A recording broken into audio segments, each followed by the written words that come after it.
Atitude Empreender. Oferecimento: Café Vila Monge. Seu café com mais sabor. Chocolates Brasil Cacau.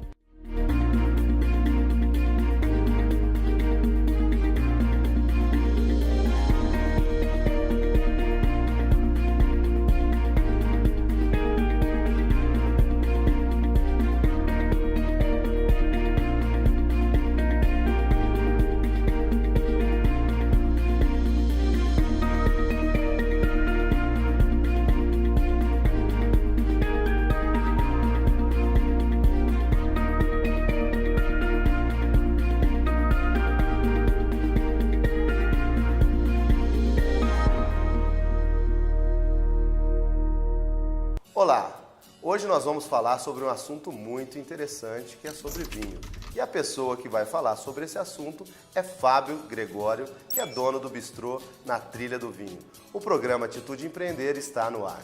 Fundado em 2015, o restaurante Na Trilha do Vinho é um bistrô aconchegante, de alta gastronomia, que oferece um serviço profissional de vinhos, idealizado e fundado por Fábio Gregório, administrador e sommelier formado pela Associação Brasileira de Sommeliers. Com muito esforço e dedicação, Fábio transformou seu bistrô em uma referência gastronômica da cidade, recebendo avaliações excelentes em sites especializados. Olá, Fábio, seja muito bem-vindo ao nosso programa. É uma honra, uma satisfação receber você aqui para falar de um assunto tão charmoso, tão especial, que é o vinho, que muitas pessoas gostam desse assunto. Muito obrigado, Rogério Silva. Eu quem agradeço essa oportunidade de estar presente aqui no programa Atitude Empreender. Farei de tudo para poder passar todas as informações a qual a gente puder colocar aqui em discussão para os nossos telespectadores. Ok. Fábio, eu sei que transformar-se num profissional do seu gabarito, do tamanho que você é, não é fácil. Ainda mais num assunto tão profundo e tão interessante que chama a atenção de muitas pessoas. Conta um pouco para nós da sua história, como você criou essa curiosidade sobre esse assunto. Conta um pouco da sua trajetória para nós, como é que é a tua história, o que te levou a esse caminho? Bom, eu tenho isso no sangue. Meu pai nasceu na cidade de Caldas e lá ele produzia vinhos de uvas americanas, vinhos simples, mas ele tinha maior orgulho de pisar na uva, né, a famosa folha de figo. Então, desde pequeno, mesmo menor de idade, ele lá servia um pouquinho do golinho do vinho para nós e eu tinha Você já degustava isso? Nós já tínhamos essas oportunidades em casa. Agora, a minha veia comercial foi em cerveja, por incrível que pareça. Caramba. Eu trabalhei muito tempo na Ambev, tanto na cidade de Poços de Caldas quanto na cidade de São Paulo. E nessa minha ida para o mercado da cidade de São Paulo, eu tive a oportunidade de conhecer a noite, né, e trabalhar à noite, né, no momento que as pessoas estão se divertindo. E você tem que oferecer um serviço para eles, fazer com que eles se sintam à vontade, começou a me instigar. Um diretor saiu da Ambev e foi para uma importadora de vinhos. E ele me fez esse convite em 2012. E eu tive a oportunidade, então, de entrar na importadora Morandé, uma vinícola pequena do Chile, que tinha um escritório ali nos Jardins, na cidade de São Paulo. E ali eu comecei, então, a dar os primeiros passos no mundo do vinho. 2012, então, essa história. Eu pesquisando um pouco da sua história, eu analisei que você tem uma história no Nordeste também. Sim. Uma experiência em relação ao vinho no Nordeste, é isso? Ao adentrar no mercado de São Paulo, eu tive a oportunidade de crescer profissionalmente. Comecei lá, então, como gerente regional da regional São Paulo, Sudeste, que eu cuidava do mercado de São Paulo e dos outros estados da região Sudeste. E em um ano e meio, aproximadamente, eu me mudei para Salvador. Fui cuidar da regional Norte e Nordeste. Eu tive um grande desafio, porque aqui na cidade de São Paulo, eu tinha toda uma equipe de apoio, né? Eu precisava criar uma campanha, tinha uma equipe do marketing, eu precisava desenvolver uma estratégia comercial, eu tinha vários assessores, auxiliares do departamento comercial. Lá em Salvador não tinha nada, eu que tinha que fazer tudo. E aí eu fui desbravar o mercado, imagina uma cidade, 40 graus com a brisa do mar, temperatura lá em cima e a gente vender vinho na cidade de Salvador, por exemplo. Foi só na cidade ou todo Não, o estado? toda. É que lá, como era a minha casa, né? Então eu tinha contatos praticamente diários, mas a equipe, eu tinha vários vendedores em várias cidades, em vários estados. Então quando eu saía, eles me conduziam, eu ia direcionado já. Já na cidade de Salvador, que era onde eu morava, eu era consumidor. Então eu sentia na pele lá a dificuldade que era, por exemplo, um restaurante que não tem ar-condicionado, você oferecer um vinho tinto. O clima totalmente não é propício Não para é esse propício tipo de para isso. bebida. Lá, a região, inclusive Recife, por exemplo, em Pernambuco, é a cidade do Brasil que tem o maior consumo médio de whisky. Né? As marcas lá da Diageo, eles vendem muito lá o consumo per capita do whisky. E você percebe uma dificuldade de adentrar com o mundo do vinho. E aí depois com um trabalho muito grande de degustações, eventos, cursos, a gente foi desbravando esse mercado e a gente quase equiparou o consumo per capita. Conseguiu? Lá. Quanto tempo você ficou lá mesmo? Foi 1 ano e meio. Um ano e meio. É toda uma mudança de cultura, porque para você mexer no comportamento das pessoas, você tem que mostrar os valores, né?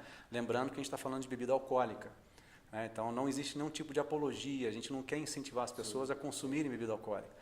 Então o vinho, o único país que não é considerado alimento é o Brasil.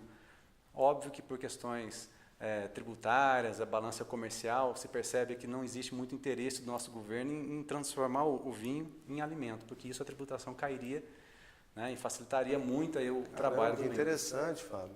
Todos os países do mundo, vinho é considerado alimento. Isso fica mais fácil, a questão de preço, e aí a população começa a consumir Aí mais. tem o acesso a produtos melhores, aí você não precisa de quantidade, porque o vinho está relacionado ao alimento. Né? Então você não precisa tomar 3, 4 garrafas de vinho. A Organização Mundial de Saúde, a OMS, ela recomenda 1 taça de vinho por dia. Tem uma série de benefícios aí para o organismo. Então foi nessa linha que a gente foi construindo o trabalho lá no Nordeste e graças ao trabalho de toda a equipe eu pude me destacar e desenvolver minha carreira até me tornar um diretor comercial numa outra empresa e desbravar aí o mundo, viajar o Brasil e o mundo aí na degustação de vinho, selecionando produtos para trazer para o Brasil, formando preço, selecionando, fazendo um trabalho com a imprensa, divulgação, foi um trabalho muito Então, além de um grande profissional dessa área, também você tem essa veia de liderança, que nós vamos falar à frente aí sobre isso, aí, como você, com a sua capacidade de formar a equipe. Eu sempre fui muito instigado a lidar com pessoas, né? Quem atua na área comercial, você tem que ter um bom relacionamento com pessoas. E de lá, qual foi o próximo passo? Depois do Nordeste, qual foi o próximo passo? Voltei para o mercado de São Paulo, assumi a gerência comercial de uma importadora menor, mas que tinha uma abrangência de responsabilidade maior. E aí eu tinha um desafio que era mapear o Brasil para identificar as lacunas, as brechas, porque onde o mercado já está dominado, você é mais um entrando no mercado. E hoje a qualidade do vinho, principalmente dos vinhos importados, é muito alta. Fica numa briga de preço, né? Agora você tem inúmeros mercados que são pouco explorados. E aí entra a estratégia comercial e uma atuação direta na formação da cultura. A partir do momento que você consegue tocar o consumidor, mostrando para ele as vantagens de você consumir um produto de qualidade, em menor escala, mas com mais qualidade, ele passa a adquirir e isso traz benefícios para a empresa e traz benefícios para o consumidor. E a carreira solo começou como? E aí ela foi caminhando, por incrível que pareça, Rogério, a minha vida era uma vida muito de carro, avião, né? E Um executivo de alto padrão. E isso fez com que eu tive a oportunidade de ser um gourmand, né? Eu comia nos melhores restaurantes aí para o mundo afora e eu cheguei a bater quase 160 quilos. E isso me trouxe uma situação que eu com obesidade mórbida, eu não podia ter filhos. E aí um médico lá em Salvador me orientou e falou assim, olha, a tua dificuldade de ter filhos está relacionada à sua obesidade. Eu vou recomendar você a fazer a cirurgia bariátrica. Isso entrou na minha cabeça assim e eu deixei lá no fundinho do baú. Quando eu voltei para essa outra empresa em São Paulo, eu fui procurar um médico e ele me recomendou a cirurgia, fiz a cirurgia. 1 ano depois, a minha esposa anunciou, numa noite de Natal, onde estava a minha família presente, a família dela presente, que ela estava grávida. Então isso para mim realmente foi no almoço de Natal. E isso para mim foi Foi uma sensação de alegria fantástica, porque eram três sensações Sim. na mesma hora. Eu tinha a situação de receber a notícia que eu ia ser pai, num momento natalino, onde as sensações, as emoções já estão à flor da pele, e principalmente eliminar aquela culpa de você não poder gerar uma criança. Então, e tudo que eu olhei, imagino que o mundo parou para mim, eu falei, para o mundo que eu quero descer. Naquele momento, eu tomei a decisão e falei, chega desse mundo corporativo, eu quero ter a minha empresa na minha cidade natal, de Poços de Caldas, quero ter mais qualidade de vida, eu vou botar o pé no freio, e quero que meu filho ou a minha filha, que hoje é uma filha linda, a Stephanie, nasça em Poços de Caldas e tenha os prazeres de ser criada numa cidade do interior. Então a sua decisão de voltar para Poços de Caldas foi por conta da roda da vida. Da roda da vida. Equilibrar a família, Exatamente. ter uma qualidade de vida melhor. Eu percebi que a minha carreira profissional estava decolando e faltava apenas eu ser sócio do dono da importadora. Mas não era tudo, né? E aí a gente precisava colocar num equilíbrio e essa decisão para mim foi a mais acertada. Fábio, nossa conversa está super agradável. No próximo bloco nós vamos querer saber como foi a tua ideia de abrir o seu bistrô na Trilha do Vinho. Você vai contar para nós um pouco mais dessa sua história, ok? Perfeito. Programa Atitude Empreender, volta já.